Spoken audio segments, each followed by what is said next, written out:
Hey guys, welcome back to another interview here on Toned In Entertainment, and welcome back to another episode of the Dropping Down from the Rafters podcast.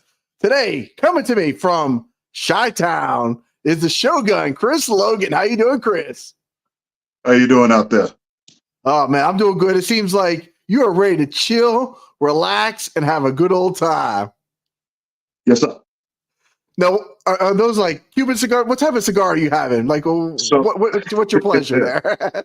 So right now, what I'm actually smoking on is a Tatuaje.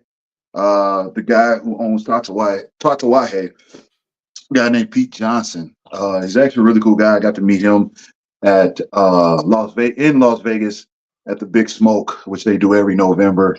It's like this big cigar convention, and this cigar has definitely been one of my favorites to go to since I've ever had Tatuaje, and that was a couple of years ago. It's kind of crazy. Like, people know about conventions, right? For things that they're interested in, right? Like, anybody knows that there's a Comic-Con, there's an anime convention, there's wrestling conventions. But again, I'm not a cigar guy, so I am now learning today that there's actually conventions for cigar lovers as well too. Yeah, there's a bunch of them. And it's not like this one is more of a bigger convention because where they have it at, but there's cigar type conventions all over the nation, across the world. One I missed in Texas called Black Havana, where it's just a big cigar meetup with pretty much African Americans who are cigar enthusiasts, and they meet up there. And it actually was going on at the time I was in Texas, but my fraternal brother was getting married. I was in a wedding, and that was a little bit more important than having a cigar. So he kind of put a little hink in your convention plans then. Yeah, I mean, like I didn't even know about it until my other frat brother told me about the cigar meet, and I was like, man, I would love to get to it, but like I said, I had other obligations, so I couldn't even try to make it. How long have you been a cigar guy? Man, so I first started smoking cigars actually when I met my frat brothers back in like 2003. Went to have drinks at a friend's house, and then they cut open a cigar. They say, hey, you want to try it? And at that time, I was like a big athlete, like pure straight edge, no pun intended to other people. But I didn't touch cigars. I didn't really touch, liquor or anything like that. And then, then I remember Michael Jordan as a kid. I was like, wow, Michael Jordan smoked cigars, and he used to drop 50 points on people. So I'll try it. And then how they say, what's the rest is history. Okay. Well, it's kind of crazy that how pro athletes can really influence us in life, because Michael Jordan did make it like cool, but it wasn't kind of like in your face as well too. Like, hey, you have to do it. It was just him. Like, this is just me, MJ, when the cameras are away. That's me having a good cigar. Yeah. And I mean, like I said, you got to experience more MJ, what he really did. I mean, with the Last Dance, which is one of the best documentaries on sports I've ever seen in my life. And you start learning more about him and his methods. But like I said, when I started smoking cigars, next thing I know, I'm then starting learning how to drink bourbons, and then it just led on from there. The two things go so well together, though. Like, it just seems like they're a match made in heaven, right? Yeah, they do. I started loving bourbon, I want to say had to be about 10 years ago when I really started getting into bourbon. And no, a little bit longer than that. Actually, the way I got into whiskey was Jack Daniels. That's how I actually got into whiskey. And that was actually at the start of my pro wrestling career. I met one of the guys I trained with was with Buddy Roberts Jr. And me and him started at Windy City Pro Wrestling at the exact same time. And he carried his father's tradition of drinking Jack Daniels. And he introduced it to me on a road trip at a show at a MECW down in Wood River, Illinois, which is right outside of St. Louis. And he's like, come on, Chris, you got to try it. I'm like, all right. You just pour it up a little bit. He said, you got to mix it with Coca-Cola. I'm like, all right, go ahead, pour it in there. And I just remember taking the first sip, and the rest is history. The rest is history. I was gonna end it with that too. Yeah, the rest is history. Now, you did mention professional wrestling, and of course, that's why you're here on the podcast, because not only are you a professional wrestler, but you also have ownership in a professional wrestling company as well too. So I feel like there's quite a bit to dive into, and you've been doing it for quite some time as well. Yeah, like I said, I've been doing pro wrestling for it'll be 15 years in January. Started, like I said, Windy City Pro Wrestling back in 2009. I needed something outside of my job to, let off the stress. And first went to San Bernardino about learning the art of professional wrestling. And because I always saw professional wrestling as a martial art, I've been practicing martial arts since I was a kid. So I just saw my pro wrestling as one, because martial arts is expressing oneself. Same thing as pro wrestling, you're expressing a character. And so learned from Sam Bernardino, then ended up becoming a trainer underneath him after a couple of years, and been traveling all over the Midwest and wrestling. So that's pretty much my story. Been at different companies. I have been lucky where they have trusted me enough to be one of their top guys, and I really enjoy the art, and I really have fun with it. I was gonna say, I think it's only appropriate you have a shirt on called the Punisher, but when you're in the ring, you absolutely punish the crap out of your opponents as well. And one of the matches I was watching recently is a guy that I've had on the channel twice now, and that is the Chicago Bear, the master of the Chicago Bear Hug, Steve Michaels. And I love it when I see, because he's a big brute force, but when you two guys go at it, like it is like pound for pound, like a slobber knocker essentially. Yeah, Steve is actually a really great guy. I actually met him, and I didn't know I met him before we got into pro wrestling. Well, before he got into pro wrestling. I don't know if he talked about it. He's a Ghostbuster, and that he told me he loves Ghostbusters. Though he didn't tell me he was a Ghostbuster. He told me he loves Ghostbusters. Though. No. He's a Ghostbuster. And he actually one year the Ghostbusters, the Windy City chapter, came out to Pro Wrestling Blitz 1 year, and they were in a Halloween costume contest. Of course, they won. And I just remember I geeked out. I ran up to the guys. I said, "Man, I'm a Ghostbuster fanatic. Like if you ever came to my basement, I got Ghostbuster stuff all over the place." And I said, "I love you guys. Like, yo, this is really cool." They put the proton pack on, and at that time, I didn't know I was talking to Steve. And I'm just being a fanatic towards him. And then the following year, he was actually part of my entrance at Pro Wrestling Blitz. I did a whole big Ghostbusters entrance for a Halloween show. And after that, when he became a pro wrestler, actually, me and him became very good friends. And Steve is definitely one of my brothers in the ring. We beat the shit out of each other, and we love every minute of it. Okay, so Ghostbusters, definitely to me, the first two movies are absolutely some of my favorite films ever made. What is it that drew you to the Ghostbusters franchise? I get asked that question a lot. I get a lot of people ask me that question because you do rep the Ghostbusters quite a bit. At least I've seen on your Instagram. There's a lot of see, okay, the tattoos, everything. So that's why you do get asked by it quite a bit. Yeah, I don't know. I try to explain the question. It's just one of those things. It's just I'm drawn to it. I think it's because of the imagination, the witty, the humor, the creativity that's behind it. I mean, you use a proton pack to catch ghosts. I mean, how cool is that? I think it's definitely an innovation that you didn't see before.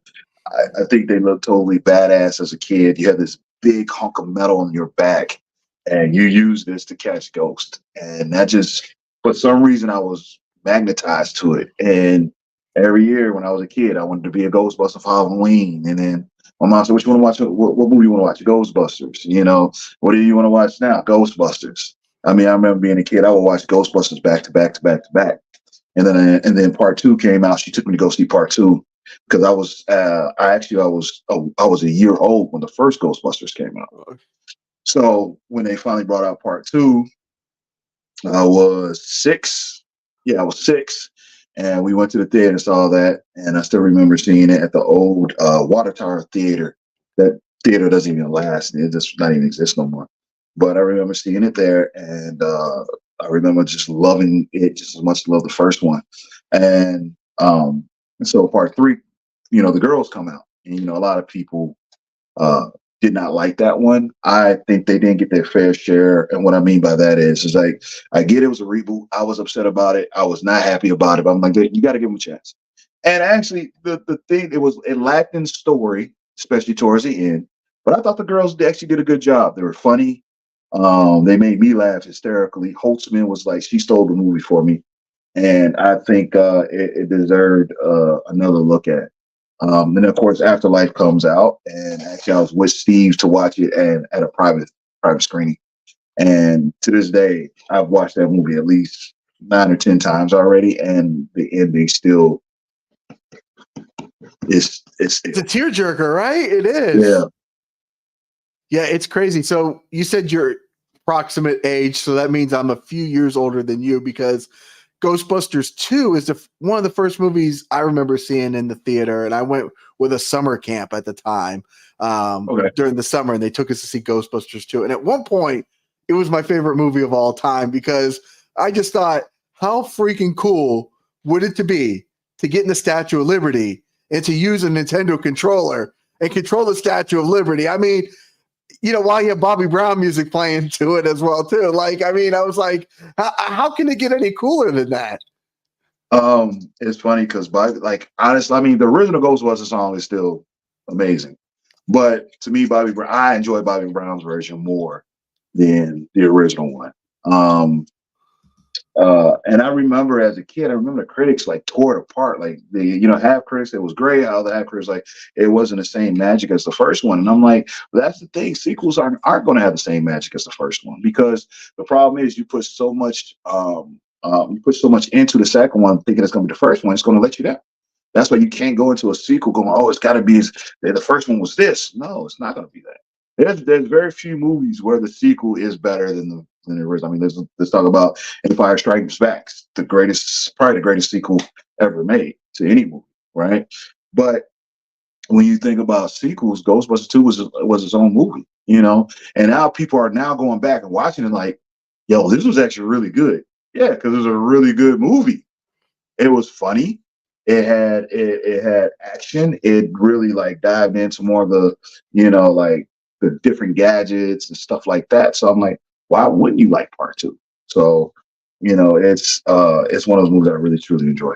Yeah, it's just one of those things. It's like, no matter how hard you work to save the city and to save the world and to everything, you still get no respect at the end of the day, because there's always going to be some politician out there that's going to want to, run on there and make their statement. And no matter what you do good for the city, like, they're still going to find a way to lock you up or do whatever. I'm like, they saved the whole world, the city.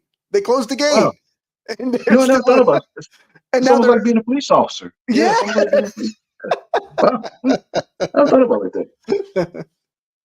Other than Ghostbusters, what are some of, like, I'm a huge 80s and 90s nerd. Like, it's definitely like the stuff that I grew up on. Like, is there anything else that comes into like second place for you after Ghostbusters? So it's funny, Ghostbusters 1, 2, and Afterlife. My second favorite movie of all time is Backdraft with Kurt Russell, Alec Baldwin, Chicago firefighters. That movie made me want to be a firefighter, because firefighters are the closest thing I could be to a Ghostbuster. You know what I'm saying? You're fighting a fire to put it out. The same thing to me, like with a Ghostbuster. But instead, I became a police officer. Still trying to figure that one out. But here I am. Well, much respect to your service. I know you guys are out there putting your lives on the line for us citizens every single day. So as a common citizen, I do want to thank you for all your service and all your dedication for what you do outside of the professional wrestling world as well too. So just want to make sure I don't think you guys get enough love out there for what you guys do. So as someone who appreciates being safe and being kept safe, I do appreciate what you guys do. I appreciate that. And it's funny, a lot of people do appreciate what we do, and they do thank us for it. We have people walk up to us, and it's all colors, creeds, genders. People come up to us and thank you. So I do truly appreciate that. So we're at a point right now where we're at a crossroad when it comes to politics, beliefs, religion, sexuality, if you can have a baby or not. We're at this crossroad where hopefully one day everybody's going to stand up and just go, okay, look, we need to figure this shit out because things are going to get better.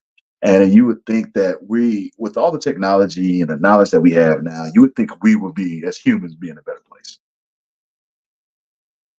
Do you think technology is actually dumbing us down? Yes, absolutely. Yeah. And it's funny, like, you think when we use technology to educate the world, which people are really doing with technology, but then people want to take the same technology and film a TikTok of them eating a Tide Pod, or or they want to do something where, oh, I'm gonna climb these crates, or go smack somebody in the back of the head on TikTok. Say, yeah, that was funny, wasn't it? No, like, this is not what this was intended for. It was intended to educate people and make people better, and people just became dumber. Oh man, I had almost forgot about the climbing the milk crate challenge that was going around years ago. Did you ever have to respond to anything like that? That was like injuries or anything else, or something crazy? I mean, you mean being a police officer? I mean, you see all kinds of things. You see all kinds of crazy stuff. You see all kinds of just dumb things. You just want to look at the human being that did it and go, why did you do that? Lucky for me right now, I'm not on the streets. I'm actually, well, I do work the streets when they cancel our days off, but I'm actually an instructor at the police academy. I instruct recruits. Sometimes I still instruct in-service police officers, and my focus is on use of force, Fourth Amendment rights, implicit biases, procedural justice. So that's what my main focus is on. Okay. Now, how we got connected was, of course, I have Bugs that was recently here on the channel, and he's now a co-owner of Wrestle League, in which you are a co-owner of Wrestle League, if that is correct, right? Yes. So how does one go about like acquiring a wrestling company to begin with? This is one of those situations where Lewis, he got tired. I mean, you get to a point where you're just tired, and it's something where you want to retire from it. And he came to me and said, "Hey, I want to sell you Wrestle League." And I'm like, see, I always saw myself as just a trainer and a wrestler. I never saw myself as a promoter. And to this day, I mean, I won't know what I am until I actually this thing really starts going, And I had my reservations. In fact, my wife kind of had to give me a pep talk this morning, because I kind of was like, I don't know if I can do this. And she's like, babe, you're intelligent, you're smart, you can do this. And I was like, all right, she can tell. If she's saying this to me, my wife thinks that it's not a good idea. She'll say, hey, this is not a great idea. Let's not do this. But she was like, go for it. You are good enough to do it. So, me and Alex have some really good ideas about where we want to see the company go. And I'm not trying to be up here with the companies, but I definitely don't want to be down here. I want to be like right in the middle.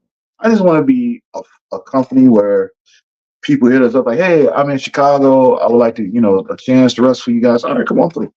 I'm not big on politics. I was raised in a political family, which made me hate politics. And so, as we all know, pro wrestling is heavy when it comes to politicking. And I think that's one of my disdains for pro wrestling. There's so many politics that's involved in it.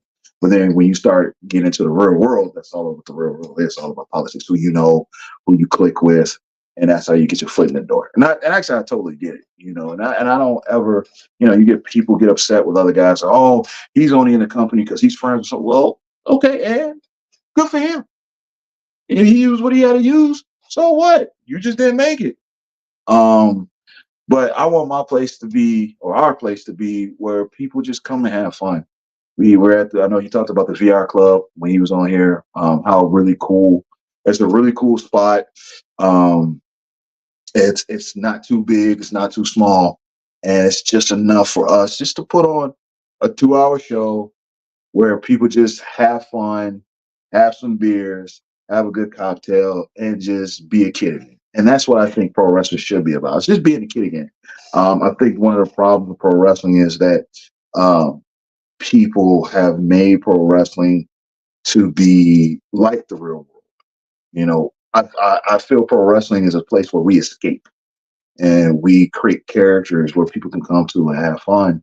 But but people have their egos involved and get, upset if they didn't get this rub or this thing. And it's kind of like, if you just really knew how the real world worked, and from my profession and what I've seen and what I've dealt with, like, this is not something you can worry about at this moment.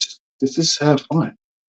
And that's my big thing, is that pro wrestling should be fun and not a place where people argue about their character can get pushed or their character can get a title. Oh, well, Chris, you got a title before, so you. It's not about that. They thought I was good. They gave it to me. They gave me a chance to prove myself, and I did it. And that's the thing. Like, I got lucky. Everything I've gotten in life has been luck. That was what I was listening to. One dude, he was doing a podcast, and he said the most successful people are lucky. They had that one lucky break. And that's what mostly success is about, is you had that lucky break, that somebody saw you, or you were sitting in a chair at the right time, or somebody, you entered in a conversation at the right time. Majority of most people who are successful was through luck. And that's how most of my life has been, through luck. I like what you guys are doing with the VR room, because like when Bugs was down here wrestling for CCW before the pandemic, a lot of the shows were taking place inside of like big gymnasiums, which I'm sure a lot of the shows that you go to are taking place. So when you put 200, 300 people in a gymnasium, it still feels kind of empty. Where I see a lot of indie promotions now all over the country are going towards like the breweries, or like they're trying to intertwine wrestling with something else, so people can come and not only enjoy wrestling, but then go do the VR. And I think it's a good win-win for everybody involved, because a gymnasium, you have to find it. It's at a school, it's nothing else is going on. But like, I really love the co-op, the interaction between the VR room and the wrestling. I think it's just such a brilliant idea. We're looking at it like this. We're both, like you said, we're a little bit older, right? Do we really want to be in a gymnasium where you can't have a beer, or you can't go outside and have a smoke, real quick, and then run back in and have a beer, a cocktail, and go sit down? I mean, the majority of us who are adults were raised on pro wrestling, and now it's just easier to go to where the adults are, where you can, like I said, have a beer, have a cocktail, and enjoy pro wrestling. I mean, why wouldn't you want to have any other way? I mean, the gymnasiums are cool if you want to really pack out a house where you want to, you got 1,000+ people. I think it's just like the VR club is more of an intimate setting. Pro wrestling it can be very intimate with the fan. If you're really a good pro wrestler, you want to be intimate with the fans. And I don't mean sexual. Intimate means you're close. You want to engage with that person. So when you're in a smaller place, like VR Club is not a big place. We can get almost 200 people in there. But if you can actually get close to a person and be intimate with them and get them to understand your character and what you're trying to do, they're more invested in the show, instead of you're sitting up in the bleachers and you're looking down and you're not close to that wrestler. Well, now you have a chance to be close with us. You have a chance to like really get, make eye contact and talk to people and blow a kiss, or it's more fun that way. Leave with a little bit of sweat on the fans as well too. I mean, yeah, we get that as well too. A chop, and here comes the fans, and we take home a little piece of the show as well at the end of the night. I love when I do my wrestling matches. I love engaging with the crowd, and I love doing silly stuff where I end up in the seats with them, and I talk to them, and that makes them feel like they're part of the show. They may not want to be part of the show, but they get that one moment where they're like, "Oh, this is really cool." Like, he's sitting next to me, or you know what I mean? Like, it makes them feel like a kid again. And that's my like, I think pro wrestling, like I said, you should feel like a kid again. You should feel like, man, this is like, it feels like I used to sit in the living room and I have my, I'm looking up at the television, that's how it should feel. Yeah, it's like so many fans, they take it so serious, especially with the bigger companies, like how hardcore and how this is going and who's signing here and who's doing that. And it's just like, it's so great to me. Why I loved and why I started like the whole podcast thing and everything was to bring a little bit of light to like the independent scene. and just the escape that I get for 2.5 hours when I go to a show. It's just absolutely amazing, and I love what you guys are doing out there, and I think it's great stuff. Thank you. I've always said the most toxic fans are Star Wars fans and pro wrestling fans. And you know, because we were raised with certain things, we've seen certain things, and like, you know, Star Wars. I'm a huge Star Wars fan. I got every Star Wars movie. Me and my wife got lightsabers. Like, you know, we're geeks, right? And pro wrestling fans are just right there. You know, they majority of pro wrestling fans are fans who wish they can do what we do. They don't have, a lot of them don't have the courage to get in the ring and do what we do. That's why they're fans. I started off as a fan, and I was like, I want to try it. And because they can't do what we do, they sit back and they critique and they give their criticism and their opinions. And the problem is, a lot of pro wrestling fans are giving opinions, not facts, because they really don't know what they're talking about, unless you actually been in the business. That's why I kind of stay off social media when it comes to pro wrestling.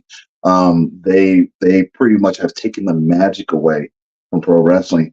But at the same time, companies, the bigger companies, in my personal opinion, they showed the magic trick.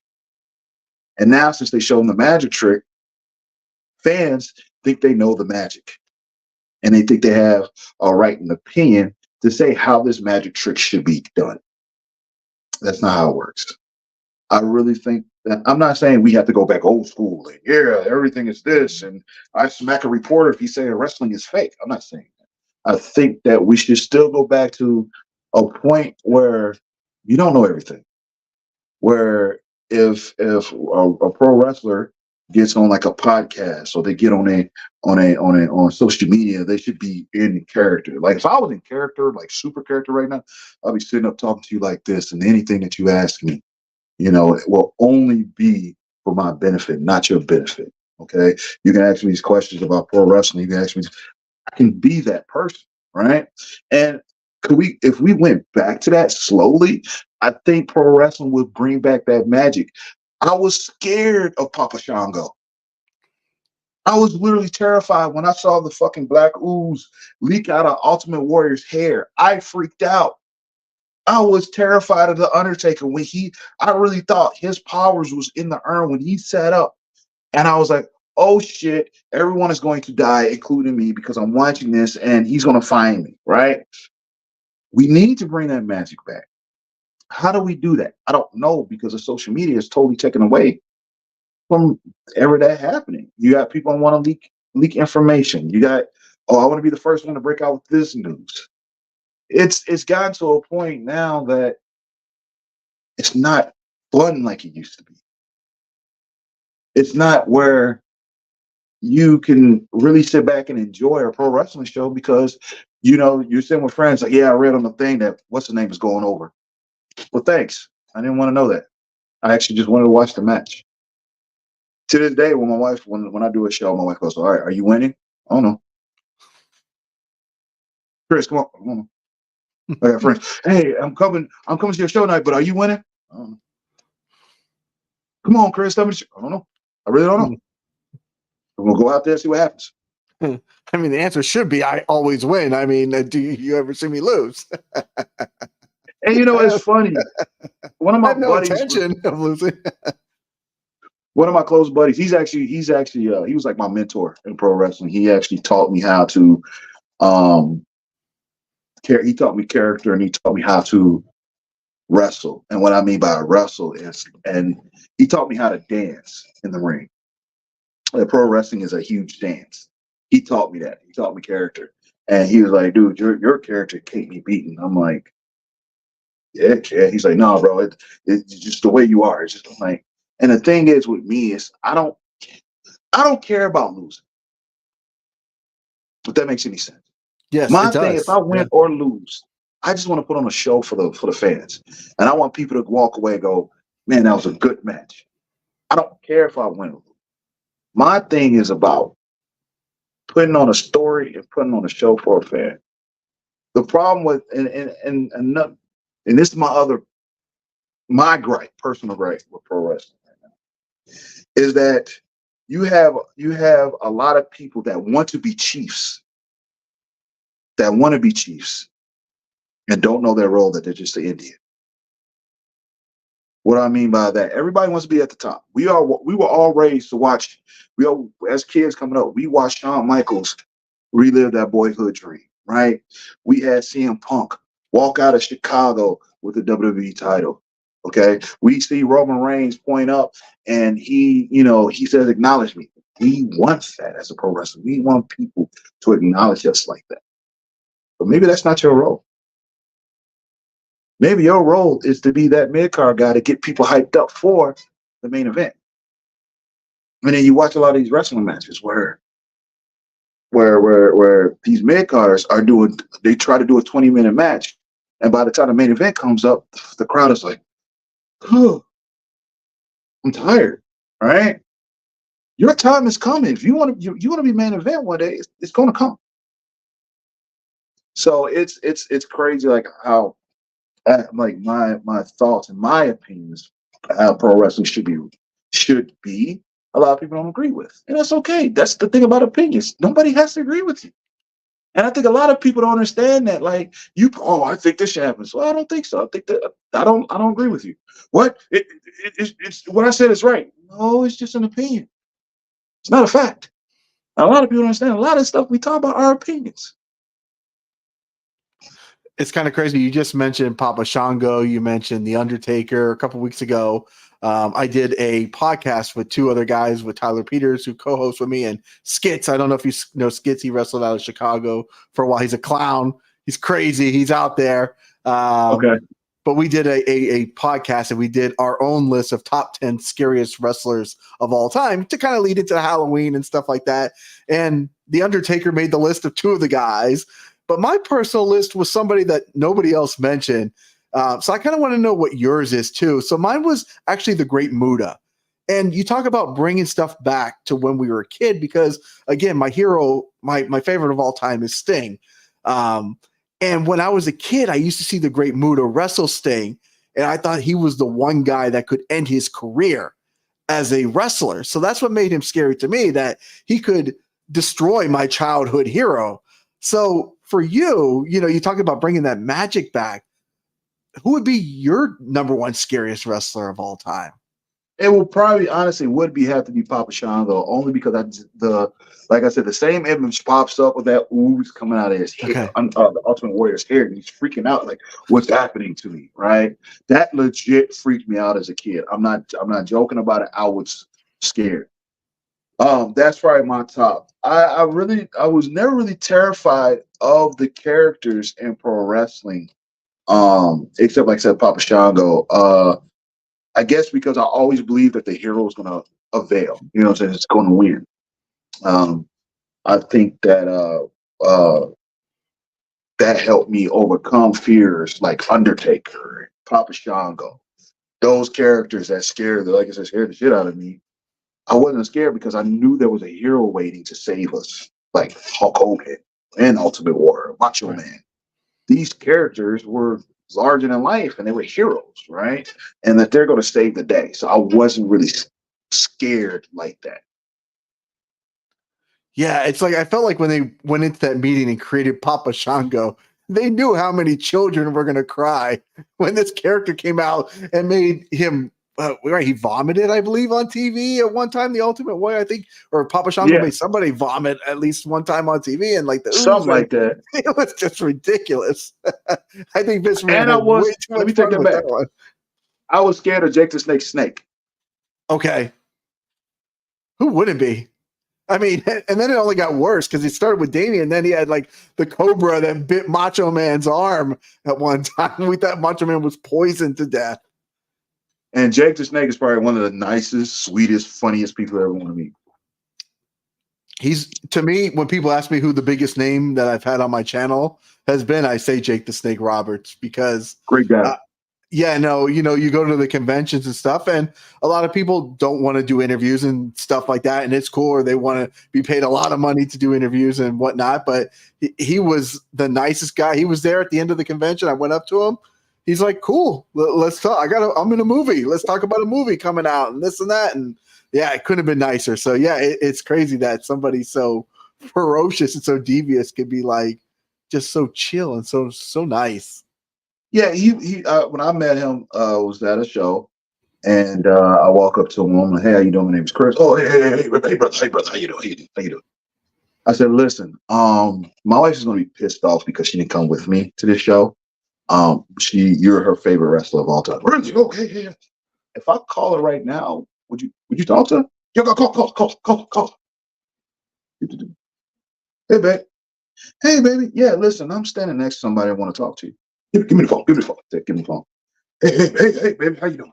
And I can hear her go, "Who is this? It's Jake." "Jake who?" "Jake the Snake." And I could just hear my wife go, "Oh my!" She freaked out. And then a couple months later, he was at the show again, and this time the wife was with me, and she was just fangirling all over. And like to see her smile is what I'm talking about pro wrestling, right? Like that smile. I think you need to see those smiles again in pro wrestling. Mm. Yeah. What would you say the biggest lesson that maybe you've learned about yourself in your pro wrestling career has been? Man, that's actually a really good question. I would think it's take your time. And what I mean by that is, and that the pro wrestling, take your time and don't take shortcuts. And that's in life in general. You know, the problem is, as a society now, we're like this. Everything has to be like this, right? And I have my guilt behind it too. I want to rush everyone, like it's, but one day, I have to remind myself I'm trying to get to places and rush here and that. So stop, take your time. And that's the same thing with pro wrestling. When I wrestle, I don't have to go 100,000 miles a minute, right? People need to see the move. People need to see the character. People need to see what you're doing in that ring. When they see that, they have a better understanding of who you are. And I've learned just to take your time, and when you rush things, people lose what you're trying to present to them and what you're trying to tell them. So that's why I've learned, like, just take your time when it comes to wrestling. Now you have the periods in between LOGAN. Does it stand for anything? Yes, it does. Okay, what's it stand for? So it's a fraternity thing. So, quick background. So when I first got into pro wrestling, I didn't know what kind of name I was going to use. I couldn't figure it out. I didn't know what to use. And first I was going to call myself Young Buck because at that time I was young, and I wanted to do something different. And then the Young Bucks were big, and I couldn't use that name. Because I had it back when I was back in my karate days. This old timer used to call me Young Buck, and so I kind of kept it, and I thought it was really cool. So when I used to play basketball, when you had to sign your name up to play basketball, you just sign your name up. What would you sign? Those 5 guys that's who you played with, right? And so I remember getting up to the sign-in sheet, and it was Chris, and I was just like, I use my frat name, so I put Logan. And then when guys start to get to know me, they find out my name is Chris. And then one dude used to always say, Chris Logan, strong like Hulk Hogan, right? And then so I was like, yeah, I started using Chris Logan. I think Chris Logan actually be really cool. But I'm like, but I got to make it different. And so I'm like, why don't you spell it like my frat name? So it's an acronym. It means lost won grievances and negativities. So I earned that name, and that name means a lot to me. And that's why I do Logan that way. Okay, I like that. I like that a lot. Now, obviously, the world of professional wrestling, whether it be your matches or interactions with fans, could be a crazy one. I would like to say maybe even a bizarre one at sometimes. What would you say is maybe the most unusual or bizarro situation that maybe wasn't supposed to happen that has happened to you at any time, whether it was in the ring or an interaction with a fan? One day I opened up my inbox on Instagram, and a guy asked me, he said, "I'll pay you for your used tights." And I was like, come again.